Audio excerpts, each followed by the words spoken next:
So now that the professional track and field circuit has wrapped up for this year, we got to talk about one of the biggest surprises of this season from the women's side, and that is, of course, Jessica Hull. It's not a name a lot of people pick to be the second best 1500-meter runner in the world in 2024, but what Jess Hull has done this year has raised a lot of eyebrows. To really get a sense of why we never should have seen a progression like this from Hall, I think we need to go back to the early roots of Hall's competitive career. As a graduate from the well-known University of Oregon program, Hall won a national title over the 1500 at the NCAA level with a lifetime best of 4:08. Even then, she was definitely one of the top runners to watch, not just from a performance perspective, but from actually a form perspective. One of the best strides out there, really smooth, efficient, and graceful. From Oregon, Hall would transition into the Nike Oregon Project, also known as the NOP, and she made her senior debut at the Doha World Championships, where she missed out on making the 1500-meter finals.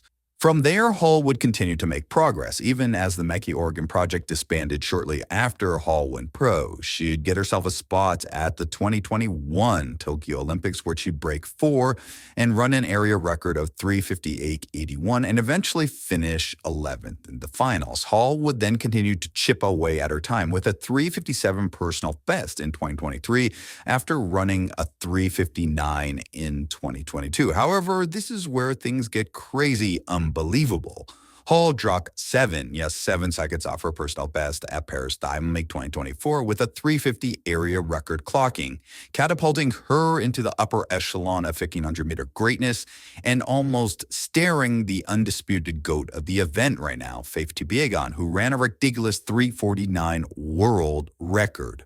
Now, I know some days you just have a good day, right? Well, even on the best of days, it probably isn't going to get you a 7-second PR in the 1500 after training hard at the pro level for many years. That's exactly, though, what happened to Jess Hall, and that's why it's something that was never supposed to happen.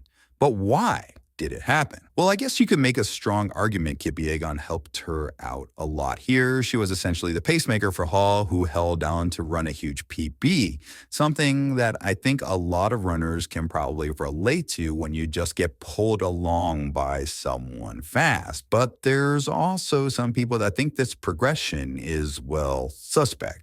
The thing is, we simply don't see progression in athletes like this with a professional level. For Hall to knock 7 seconds off her personal record is something just unbelievable. And furthermore, she followed it up with an exceptional silver medal performance at the Olympic Games, showing wasn't just a flash in the pan, she was for real the second best 1500-meter runner in the world behind Faith Kipyegon.